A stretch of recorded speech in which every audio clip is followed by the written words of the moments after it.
আসসালামু আলাইকুম রহমতুল্লাহি ওয়া বারাকাতুহু। নাহমাদুহু ওয়া নুসাল্লি আলা রাসূলিহিল কারীম, আম্মা বা'দ। ফাআউযু বিল্লাহি মিনাশ শাইতানির রাজীম। মান জাআ বিল হাসানাতি ফালাহু আশরু আমসালিহা ওয়া মান জাআ বিস সাইয়্যিআতি ফালা ইউজজা ইল্লা মিথলাহা ওয়া হুম লা ইউযলামুন।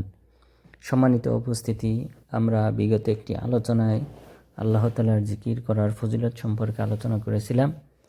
আর আজকে যে বিষয়টি নিয়ে আলোচনা করব তা হলো সুবহানাল্লাহ বলার মাধ্যমে আল্লাহ তাআলার জিকির করা ও তার ফজিলত।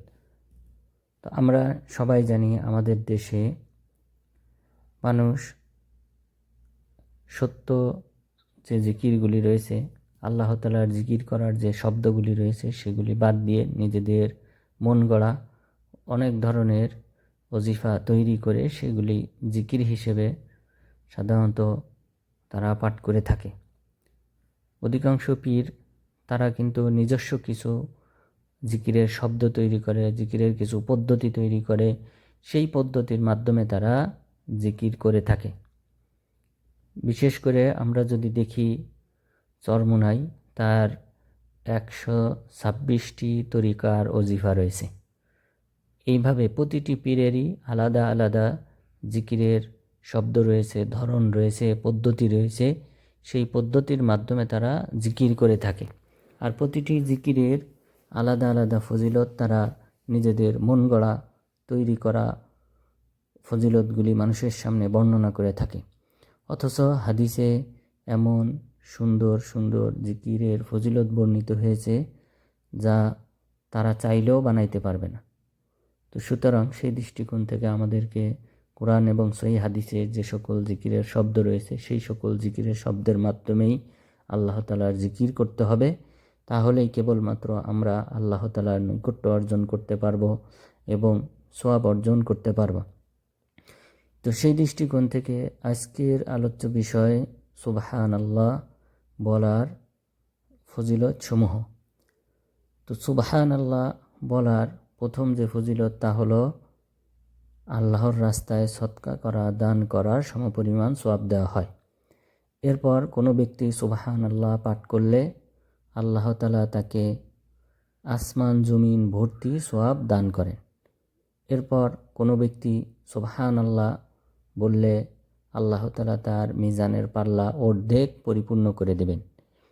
এরপর চতুর্থ ফজিলত হলো সুবহানাল্লাহ একবার বললে আল্লাহ তাআলা তার আমলনামায় 20টি সওয়াব দান করবেন এবং তার আমলনামা থেকে 20টি পাপ মোচন করবেন। এরপর পঞ্চম ফজিলত হলো যদি কোনো ব্যক্তি 100 বার সুবহানাল্লাহ বলে তাহলে আল্লাহ তাআলা তাকে 1000টি সওয়াব দান করবেন। এরপর কোনো ব্যক্তি 100 বার সুবহানাল্লাহ বললে আল্লাহ তাআলা তাকে 100টি দাস আজাদ করার সমপরিমাণ সওয়াব দান করবেন। এরপর কোনো ব্যক্তি 100 বার সকাল সন্ধ্যায় সুবহানাল্লাহ বললে আল্লাহ তাআলা তার আমলনামায় 100টি উট কুরবানি করার এর চেয়েও বেশি সওয়াব দান করবেন। এরপর কোনো ব্যক্তি সুবহানাল্লাহ বললে প্রতিবারের বিনিময়ে জান্নাতে তার জন্যে বৃক্ষরোপণ করা হবে। এরপর কোনো ব্যক্তি সুবহানাল্লাহ বলার মাধ্যমে আল্লাহ তাআলার জিকির করলে আল্লাহ তাআলা তাকে জাহান্নামের শাস্তি থেকে মুক্তি দান করবেন। তাহলে আমরা এই যে ফজিলতগুলি উল্লেখ করলাম, এখন বিস্তারিত আমরা আলোচনা করব। প্রথমত যে পয়েন্ট আমরা বলেছিলাম সুবহানাল্লাহ বললে সদকা করার সমপরিমাণ সওয়াব, এই সম্পর্কে রাসূল সাল্লাল্লাহু আলাইহি ওয়াসাল্লাম বলেন, ইউসবিহু আলা কুল্লি সুলামা মিন আহাদিকুম সাদাকা ফাকুল্লু তাকবীরাতিন সাদাকা ওয়া কুল্লু তাসবিহাতিন সাদাকা ওয়া কুল্লু তাহলিলাতিন সাদাকা ওয়া কুল্লু তাহমিদাতিন সাদাকা ওয়া আমরুম বিল মা'রুফ সাদাকা ওয়া নাহয়ুন আনিল মুনকার সাদাকা ওয়া ইউজজিউ মিন যালিকা কুল্লিহি রাকআতান ইয়ারকাউহুমা মিনাজ যুহা। যে প্রত্যুষে প্রতিটি মানুষের জোড়ার উপর সদকা করা আবশ্যক। প্রতিদিন সকালে প্রতিটি মানুষের উপর, মানুষের যে জোড়া রয়েছে সেই জোড়াগুলির উপর সদকা করা আবশ্যক আল্লাহ তাআলার শুকরিয়া আদায় স্বরূপ। আমাদের শরীরে সাধারণত 360টি জোড়া রয়েছে, যা সহিহ মুসলিমের হাদিসে উল্লেখ করা হয়েছে। তাহলে এই 360টি জোড়ার উপর, যেমন আঙ্গুলের জোড়া রয়েছে, কবজিতে জোড়া রয়েছে, কনুইতে জোড়া রয়েছে, এইভাবে আমাদের শরীরে সর্বমোট 360টি জোড়া রয়েছে। এই 60টি জোড়ার উপর সদকা করা আবশ্যক আল্লাহ তাআলার কৃতজ্ঞতা স্বরূপ। কেননা এই জোড়ার মাধ্যমেই কিন্তু আমরা কোনো কিছু ধরতে পারি এবং আমরা আমাদের হাত পা সুন্দরভাবে নাড়াচাড়া করতে পারি, এক স্থান থেকে আরেক স্থানে আমরা হেঁটে যেতে পারি। যদি এগুলি জোড়া না থাকতো, স্থির হয়ে যেত, তাহলে আমরা হাঁটতে পারতাম না, এক জায়গা থেকে আরেক জায়গায় যেতে পারতাম না, কোনো কিছু আমরা ধরতে পারতাম না। তো এই আল্লাহ তাআলার নিয়ামত আদায় স্বরূপ 360টি সদকা করা প্রতিদিন সকালে প্রতিটি বান্দার উপর আবশ্যক। তাহলে এই এতগুলি সদকা আমরা কিভাবে করব? রাসূল সাল্লাল্লাহু আলাইহি ওয়াসাল্লাম ব্যাখ্যা করে বললেন, সুতরাং প্রতিবার সুবহানাল্লাহ বলা একটা সদকা করার সমান সওয়াব, এরপর আলহামদুলিল্লাহ বলা সদকা করার সমান সওয়াব, এরপর লা ইলাহা ইল্লাল্লাহ বলা সদকা করার সমান সওয়াব, আল্লাহু আকবার বলা একটি করে সদকা করার সমান সওয়াব, ভালো কাজের আদেশ করা একটি করে সওয়াব, একটি করে সদকা করার সমান সওয়াব, এরপর অন্যায় কাজে বাধা প্রদান করা একটি করে সদকা করার সমান সওয়াব। তবে এইগুলি সবগুলির জন্যেই যথেষ্ট হবে যদি কোনো ব্যক্তি জোহার সময় 2 রাকাত সালাত আদায় করে। জোহার সময় বলতে সূর্য ওঠার পর থেকে নিয়ে জোহর হওয়ার 10-15 মিনিট আগ পর্যন্ত যদি কোনো ব্যক্তি 2 রাকাত সুন্নত আদায় করে, সালাত আদায় করে, তাহলে এই 2 রাকাত তার এই 360টি অঙ্গের জোড়ার সৎকার স্থলাভিষিক্ত হবে। তাহলে এই হাদিস থেকে আমরা জানলাম যে একবার সুবহানাল্লাহ বললে একটি সদকা করার সমান সওয়াব দান করা হয়। এরপর সুবহানাল্লাহ বললে দ্বিতীয় ফজিলত হলো আসমান জমিন ভর্তি সওয়াব দান করা হয়। এই সম্পর্কে রাসূল সাল্লাল্লাহু আলাইহি ওয়াসাল্লাম বলেন, আত-তুহুরু শাতরুল ঈমান,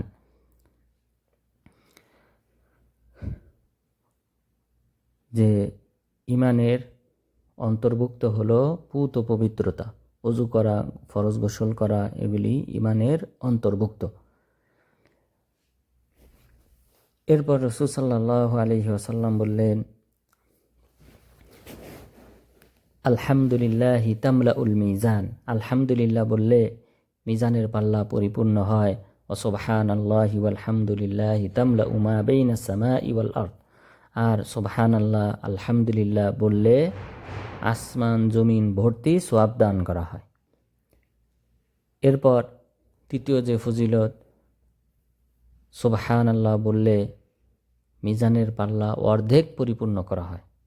রাসূল সাল্লাল্লাহু আলাইহি ওয়াসাল্লাম বলেন, সুবহানাল্লাহ নিসফুল মিজান ওয়ালহামদুলিল্লাহ ইয়ামলাউল মিজান ওয়াল্লাহু আকবার ইয়ামলাউ মা বাইনাস সামাই ওয়াল আরদ, যে সুবহানাল্লাহ বললে মিজানের পাল্লা অর্ধেক পরিপূর্ণ হবে, আলহামদুলিল্লাহ বললে মিজানের পাল্লা পরিপূর্ণ হবে, আর আল্লাহু আকবার বললে আসমান জমিন ভর্তি সওয়াব দান করা হবে। এরপর চতুর্থ ফজিলত হলো একবার সুবহানাল্লাহ বললে 20টি সওয়াব দান করা হয় এবং আমলনামা থেকে, গুনাহের খাতা থেকে 20টি করে পাপ মোচন করা হয়। রাসূল সাল্লাল্লাহু আলাইহি ওয়াসাল্লাম বলেন, ইন্নাল্লাহ আস্তাফা মিনাল কালামি আরবা'a, সুবহানাল্লাহ ওয়ালহামদুলিল্লাহ ওয়ালা ইলাহা ইল্লাল্লাহ আল্লাহু আকবার, মান ক্বালা সুবহানাল্লাহ কুতিবা লাহু 20 হাসানাহ ওয়া হুত্তাত আনহু 20 সাইয়্যা। আল্লাহ তাআলা 4টি বাক্যকে চয়ন করেছেন, পছন্দ করেছেন মানুষের জন্যে, ফেরেশতাদের জন্যে। আল্লাহ তাআলার জিকির করার জন্য 4টি বাক্যকে চয়ন করেছেন, আর তা হলো সুবহানাল্লাহ, আলহামদুলিল্লাহ, আল্লাহু আকবার, লা ইলাহা ইল্লাল্লাহ। এরপর বললেন, যে ব্যক্তি সুবহানাল্লাহ বলবে তার জন্যে 20টি সওয়াব দেওয়া হবে এবং তার আমলনামা থেকে 20টি পাপ মোচন করা হবে। এরপর পঞ্চম ফজিলত হলো, যদি কোনো ব্যক্তি 100 বার সুবহানাল্লাহ বলে তাহলে আল্লাহ তাআলা তার আমল নামায় 1000 সওয়াব দান করবেন। রাসূল সাল্লাল্লাহু আলাইহি ওয়াসাল্লাম বলেন, আয়াজিজু আহাদুকুম আইয়াকসিবা কুল্লা ইয়াউমিন আলফা হাসানা, তোমরা কি অপারগ যে তোমরা প্রতিদিন 1000 সওয়াব অর্জন করবে? তখন সাদ বিন আবি ওয়াক্কাস রাদিয়াল্লাহু আনহু বলেন, আমাদের মধ্য থেকে একজন বললেন, ওয়া কাইফা ইয়াকসিবু আহাদুনা আলফা হাসানা, হে রাসূল, আমরা কিভাবে প্রতিদিন 1000 সওয়াব অর্জন করব? তখন রাসূল সাল্লাল্লাহু আলাইহি ওয়াসাল্লাম বললেন, ইউসাব্বিহু মিআতা তাসবিহাতিন ফায়ুকতাবু লাহু আলফু হাসানা আও ইউহাত্তু আনহু আলফু সাইয়্যিআ, যে তোমরা 100 বার সুবহানাল্লাহ বলবে, তাহলে আল্লাহ তাআলা তার আমল নামায় 1000 সওয়াব দান করবেন, অথবা 1000 পাপ তার আমল নামা থেকে, পাপের খাতা থেকে, গুনাহের খাতা থেকে মুছে ফেলবেন। এরপর 6 নম্বর ফজিলত হলো, যদি কোনো ব্যক্তি 100 বার সুবহানাল্লাহ বলে,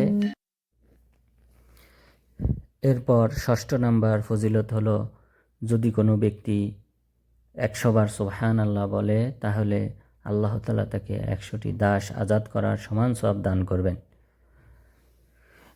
এই সম্পর্কে রাসূল সাল্লাল্লাহু আলাইহি ওয়াসাল্লামকে তার চাচাতো বোন এবং আলী রাদিয়াল্লাহু আনহুর আপন বোন উম্মে হানি বিনতে আবি তালেব তিনি বললেন, ইয়া রাসূলুল্লাহ, ইন্নী কদ কাবিরতু ওয়া যাআফতু, হে আল্লাহর রাসূল, আমি বার্ধক্য হয়ে গেছি, দুর্বল হয়ে গেছি, ফামুরনি বিআমালিন আমালুহু ওয়া আনা জালিসা, আমাকে এমন একটি আমলের কথা বলেন যেটা আমি বসে আমল করব। তখন রাসূল সাল্লাল্লাহু আলাইহি ওয়াসাল্লাম বললেন, কুল সুবহানাল্লাহি ওয়া বিহামদিহি মিআতা মাররা ফাইন্নাহা তা'দিলু লাকি মিআতা রাকাবাতিন তু'তিকিনাহা মিন ওয়ালাদি ইসমাঈল আলাইহিস সালাম, যে তুমি 100 বার সুবহানাল্লাহ বলবে, তাহলে আল্লাহ তাআলা ইসমাঈল আলাইহিস সালামের বংশের 100টি দাস আজাদ করার সমপরিমাণ সওয়াব দান করবেন। তাহলে এই হাদিসে রাসূল সাল্লাল্লাহু আলাইহি ওয়াসাল্লাম তার বোন উম্মে হানিকে বললেন, তুমি 100 বার সুবহানাল্লাহ বললে আল্লাহ তাআলা বিনিময়ে 100টি দাস আজাদ করার সমান সওয়াব দান করবেন। আর সেই দাস যদি হয় নবীর বংশ, ইসমাঈল আলাইহিস সালামের বংশের লোক, কুরাইশদের বংশের লোক, তাহলে সে সেই পরিমাণ সওয়াব দান করবেন। তাহলে হাদিস থেকে বোঝা যায় যে নবীর বংশের কোনো ব্যক্তিকে দাসত্ব থেকে যদি মুক্ত করা হয়, তাহলে তাদের সওয়াবের পরিমাণ বেশি। নবীর বংশের কোনো ব্যক্তিকে যদি দাসত্ব থেকে আজাদ করা হয়, তাহলে অন্য সাধারণ ব্যক্তিকে দাসত্ব থেকে মুক্ত করার চেয়ে বেশি সওয়াবপূর্ণ। এই কারণে রাসূল সাল্লাল্লাহু আলাইহি ওয়াসাল্লাম এখানে ইসমাঈল আলাইহিস সালামের নাম উল্লেখ করেছেন। আর এখানে 100 বার বললে 100টি দাস আজাদ করার সমান সওয়াবের কথা আমরা জানলাম। এখন জানব একটি দাস আজাদ করার ফজিলত কি। রাসূল সাল্লাল্লাহু আলাইহি ওয়াসাল্লাম বলেন, মা মিন মুসলিমিন আতাকা রাকাবাতান মুসলিমা ইল্লা আতাকাল্লাহু বিকুল্লি উযবিন মিনহু উযবাম মিনান নার হাত্তা ফারজাহু বিফারজি, যদি কোনো মুসলিম ব্যক্তিকে দাসত্ব থেকে মুক্ত করে, তাহলে আল্লাহ তাআলা ওই আজাদকৃত ব্যক্তির প্রতিটি অঙ্গ প্রত্যঙ্গের বিনিময়ে আজাদকারীর প্রতিটি অঙ্গ প্রত্যঙ্গকে জাহান্নাম থেকে মুক্তি দান করবেন। এমনকি আজাদকৃত ব্যক্তির লজ্জাস্থানের বিনিময়ে আজাদকারীর লজ্জাস্থানকে আল্লাহ তাআলা জাহান্নাম থেকে মুক্তি দান করবেন। তাহলে এই হাদিসের সারাংশ হলো, যদি কোনো ব্যক্তি সুবহানাল্লাহ বলে 100 বার, তাহলে আল্লাহ তাআলা তাকে জাহান্নাম থেকে মুক্তি দান করবেন। সুতরাং এটা হলো আমাদের সকলেরই কাম্য, সকলেরই আশা এবং আমাদের প্রত্যাশা যে আমরা যেন পরকালে জাহান্নাম থেকে মুক্তি পাই। আর সেই জাহান্নাম থেকে মুক্তি পাওয়া যাবে যদি আমরা 100 বার সুবহানাল্লাহ বলি। এরপর 100 বার কোনো ব্যক্তি যদি সুবহানাল্লাহ বলে, তাহলে 100টি উট দান করার চেয়ে বেশি সওয়াবপূর্ণ। তাহলে 7ম নম্বর ফজিলত হলো, যদি কোনো ব্যক্তি 100 বার সুবহানাল্লাহ বলে, তাহলে আল্লাহর রাস্তায় 100টি উট কুরবানি করার চেয়েও বেশি সওয়াবপূর্ণ। রাসূল সাল্লাল্লাহু আলাইহি ওয়াসাল্লাম বলেন, মান ক্বালা সুবহানাল্লাহ মিআতা মাররা ক্বাবলা তুলুইশ শামসি ওয়া ক্বাবলা গুরুবিহা কানা আফদালা মিন মিআতি বাদানা। যদি কোনো ব্যক্তি সকাল সন্ধ্যায় 100 বার সুবহানাল্লাহ বলে, তাহলে 100টি উটের চেয়েও বেশি উত্তম। তাহলে 100টি উট আল্লাহর রাস্তায় দান করার যে সোয়াব, সেই সোয়াবের চেয়ে উত্তম হলো সকাল সন্ধ্যায় 100 বার করে সুবহানাল্লাহ পাঠ করা। তাহলে আমাদের মধ্যে কে আছে যে প্রতিদিন 100টা উট আল্লাহর রাস্তায় দান করতে পারবে? প্রতিদিন 100টি উট জবাহ করে আল্লাহর রাস্তায় দান করতে পারবে, মানুষকে খাওয়াতে পারবে? অথবা কোনো ব্যক্তি যদি এই 100 বার সুবহানাল্লাহ পাঠ করে, 100 বার সুবহানাল্লাহ বলতে সময় লাগে 2.5 মিনিট। 2.5 মিনিটে সে একবার সুবহানাল্লাহ বলল, সকালে সন্ধ্যায় আরেকবার 2.5 মিনিটে সুবহানাল্লাহ 100 বার পাঠ করল, তাহলে 200টি উট আল্লাহর রাস্তায় কুরবানি করে মানুষকে খাওয়ানোর যে সোয়াব, তার চেয়ে বেশি সোয়াব আল্লাহ তাআলা দান করবেন। তো আমাদের মধ্যে কে আছে প্রতিদিন সকাল সন্ধ্যায় 100টি করে উট জবাহ করে মানুষকে খাওয়াবে, 100টি উট আল্লাহর রাস্তায় দান করবে? নেই, বিরল। এটা কোনো ব্যক্তির পক্ষে সম্ভব না, কোনো বাচ্চার পক্ষেও সম্ভব না। কিন্তু সেই সোয়াব আমরা অর্জন করতে পারবো মাত্র 2.5 মিনিট অথবা 2 মিনিটে সুবহানাল্লাহ 100 বার বলার মাধ্যমে, 100 বার পাঠ করার মাধ্যমে। এরপর 8ম নাম্বার যে ফজিলত, তা হলো জান্নাতের শোভা বর্ধন করা হবে যদি কোনো ব্যক্তি সুবহানাল্লাহ বলে আল্লাহ তাআলার জিকির করে। এই সম্পর্কে রাসূল সাল্লাল্লাহু আলাইহি ওয়াসাল্লাম বলেন, মান ক্বালা সুবহানাল্লাহ ওয়ালহামদুলিল্লাহ ওয়ালা ইলাহা ইল্লাল্লাহু আল্লাহু আকবার ওয়ারাসাল্লাহু লাহু বিকুল্লি ওয়াহিদাতিন মিনহুন্না শাজারাতান ফিল জান্নাহ। যদি কোনো ব্যক্তি সুবহানাল্লাহ আলহামদুলিল্লাহ ওয়ালা ইলাহা ইল্লাল্লাহু আল্লাহু আকবার এই বাক্যগুলি পাঠ করে, তাহলে প্রতিটি বাক্যের বিনিময়ে আল্লাহ তাআলা তার জন্য জান্নাতে একটি করে বৃক্ষ রোপণ করবেন। আল্লাহ তাআলা জান্নাতটা বান্দাকে দান করবেন নিজের রহমতে এবং বান্দাকে ক্ষমা করার মাধ্যমে। তাহলে বান্দা নিজের আমলের মাধ্যমে জান্নাত অর্জন করতে পারবে না, বরং এখানে আল্লাহ তাআলার রহমত প্রয়োজন। আল্লাহ তাআলার দয়া, অনুগ্রহ, অনুকম্পার মাধ্যমে বান্দা জান্নাতি হবে এবং আল্লাহ তাআলার ক্ষমাপ্রাপ্ত হয়ে বান্দা জান্নাতি হবে। কিন্তু কোনো বান্দা নিজের আমলের মাধ্যমে জান্নাতি হতে পারবে না। রাসূল সাল্লাল্লাহু আলাইহি ওয়াসাল্লামকে সাহাবাগণ বললেন, আপনিও না? তিনি বললেন, আমিও না। সুতরাং জান্নাতে প্রবেশটা হবে আল্লাহ তাআলার রহমতের মাধ্যমে এবং আল্লাহ তাআলার ক্ষমা পাওয়ার মাধ্যমে। কিন্তু জান্নাতের যে নিয়ামত রয়েছে, সেই নিয়ামত কিন্তু বৃদ্ধি করা হবে বান্দার আমলের উপর নির্ভর করে। যার যত আমল বেশি হবে জান্নাতে, তার তত বেশি নিয়ামত আল্লাহ তাআলা দান করবেন। এই হাদিসে আমরা জানলাম যে রাসূল সাল্লাল্লাহু আলাইহি ওয়াসাল্লাম বলেছেন যে জান্নাতে একটি করে বৃক্ষরোপণ করা হবে। প্রতিবার সুবহানাল্লাহ বলার মাধ্যমে, আলহামদুলিল্লাহ বলার মাধ্যমে, আল্লাহু আকবার বলার মাধ্যমে, লা ইলাহা ইল্লাল্লাহ বলার মাধ্যমে। এছাড়াও আরও একটি স্পষ্ট হাদিস রয়েছে। রাসূল সাল্লাল্লাহু আলাইহি ওয়াসাল্লাম বলেন, লাকিতু ইব্রাহিম লাইলাতান উসরিয়া বি, যে মেরাজের রাত্রিতে আমি ইব্রাহিম আলাইহিস সালামের সাথে সাক্ষাৎ করলাম।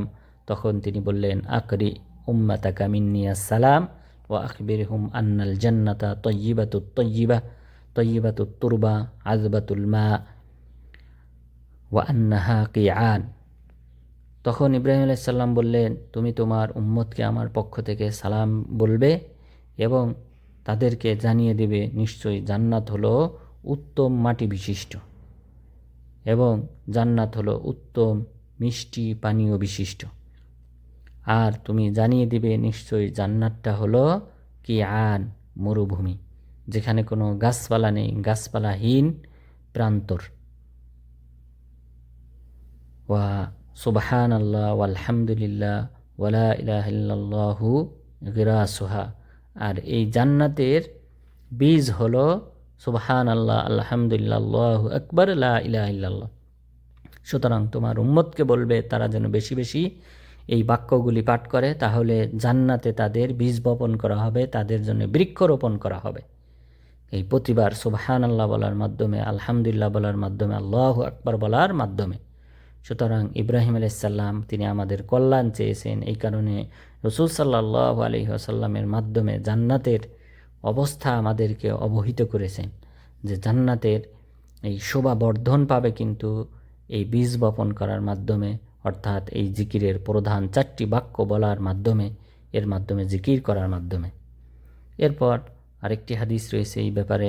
আবু হুরায়রা রাদিয়াল্লাহু আনহু বলেন, আমি একদা বীজ বপন করতেছিলাম, ক্ষেত খামারে বীজ বপন করতেছিলাম। রাসূল সাল্লাল্লাহু আলাইহি ওয়াসাল্লাম আমার পাশ দিয়ে অতিক্রম করতেছিলেন। তখন তিনি বললেন, আলা আদুল্লুকা আলা গিরাসিন খায়রিন লাকা মিনহু, আমি কি তোমাকে এই যে তুমি বীজ বপন করতেছো এর চেয়ে উত্তম বীজের সুসংবাদ দেব না? তখন তিনি বললেন, হ্যাঁ আল্লাহ রাসূল বলেন। তখন তিনি বললেন, কুল সুবহানাল্লাহ আলহামদুলিল্লাহ ওয়ালা ইলাহা ইল্লাল্লাহু আল্লাহু আকবার, যে তুমি সুবহানাল্লাহ বলবে, আলহামদুলিল্লাহ বলবে, আল্লাহু আকবার বলবে, লা ইলাহা ইল্লাল্লাহ বলবে, ইউগরাসু লাকা বিকুল্লি ওয়াহিদাতিন মিনহুন্না শাজারা ফিল জান্নাহ, তাহলে বিনিময়ে আল্লাহ তাআলা জান্নাতে তোমার জন্য একটি করে বৃক্ষ রোপণ করবেন। তাহলে একবার সুবহানাল্লাহ বললে, একবার আলহামদুলিল্লাহ বললে, একবার লা ইলাহা ইল্লাল্লাহ বললে, একবার আল্লাহু আকবার বললে আল্লাহ তাআলা বান্দার জন্য জান্নাতে এই বৃক্ষ রোপণ করবেন। এই 3টি হাদিস থেকে আমরা এই প্রমাণ পেলাম যে জান্নাতে বৃক্ষরোপণ করা হবে এই সুবহানাল্লাহ এবং অন্যান্য 3টি বাক্য বলার মাধ্যমে। এরপর 9 নম্বর যে ফজিলত সুবহানাল্লাহ বলার, তা হলো এই বাক্যের মাধ্যমে জিকির করলে আল্লাহ তাআলা বান্দাকে জাহান্নাম থেকে মুক্তি দান করবেন। রাসূল সাল্লাল্লাহু আলাইহি ওয়াসাল্লাম একদা সাহাবাদেরকে লক্ষ্য করে বললেন, আলা আদুল্লুকুম খুযু জুন্নাতাকুম মিনান নার, খুযু জুন্নাতাকুম, তোমরা ঢাল ধরো, তোমরা ঢাল আঁকড়ে ধরো। তখন সাহাবাগণ বললেন, আমিন আদুবিন কাদ হাজার, আল্লাহ রাসূল, শত্রু বাহিনী কি আমাদেরকে ঘেরাও করেছে, শত্রু বাহিনী কি উপস্থিত হয়েছে, যে তাদেরকে থেকে আত্মরক্ষার জন্য আমরা ঢাল গ্রহণ করব? রাসূল সাল্লাল্লাহু আলাইহি ওয়াসাল্লাম বললেন যে না, ওয়ালাকিন খুযু জুন্নাতাকুম মিনান নার, কিন্তু তোমরা জাহান্নাম থেকে বাঁচার জন্য তোমরা ঢাল গ্রহণ করো। আর সেটা হলো কওলু সুবহানাল্লাহ আলহামদুলিল্লাহ ওয়ালা ইলাহা ইল্লাল্লাহু আল্লাহু আকবার ফাইন্নাহুন্না ইয়াতিনা ইয়াউমাল কিয়ামাতি মুনাজ্জিয়াত মুআক্কিবাত ওয়া হুন্নাল বাকিয়াতুস সালিহাত, যে তোমরা বরং তোমরা সুবহানাল্লাহ বলবে, আলহামদুলিল্লাহ বলবে, আল্লাহু আকবার বলবে, লা ইলাহা ইল্লাল্লাহ বলবে, কেননা এই বাক্যগুলি তোমাকে কিয়ামত দিবসে জাহান্নাম থেকে রক্ষা কবচ হিসেবে আত্মপ্রকাশ পাবে এবং তোমার পশ্চাৎ অনুসরণকারী আমল রূপে আত্মপ্রকাশ করবে। এবং এই আমলগুলি হলো আল বাকিয়াতুস সালিহাত, অবশিষ্ট সৎ আমল, যা তোমার সাথে অবশিষ্ট থাকবে, তোমার সাথে কবরে যাবে। সুতরাং এই হাদিস থেকে স্পষ্টভাবে রাসূল সাল্লাল্লাহু আলাইহি ওয়াসাল্লাম আমাদেরকে জাহান্নাম থেকে বাঁচার জন্য ঢাল হিসেবে আত্মরক্ষা স্বরূপ এই বাক্যগুলি বেশি বেশি জিকির করতে বলেছেন। এছাড়াও মুআজ বিন জাবাল রাদিয়াল্লাহু আনহু বলেন, মা মিন শাইইন আনজা মিন আযাবিল্লাহ মিন যিকরিল্লাহ, আল্লাহর জিকিরের চেয়ে বেশি আত্মরক্ষার কবচ অন্য কোনো আমল নেই। আল্লাহ তাআলার জিকিরের মাধ্যমেই বান্দা সবচেয়ে বেশি আল্লাহ তাআলার শাস্তি থেকে রক্ষা পাবে। সুতরাং আল্লাহর জিকির আমাদেরকে বেশি বেশি করতে হবে, বিশেষ করে সুবহানাল্লাহ বলার মাধ্যমে জিকির বেশি বেশি করতে হবে। তাহলে বিনিময়ে আল্লাহ তাআলা আমাদেরকে জাহান্নাম থেকে মুক্তি দান করবেন, এরপর জান্নাতের শোভা বৃদ্ধি করবেন। সুতরাং আল্লাহ তাআলা যেন আমাদেরকে এই আমল করার তৌফিক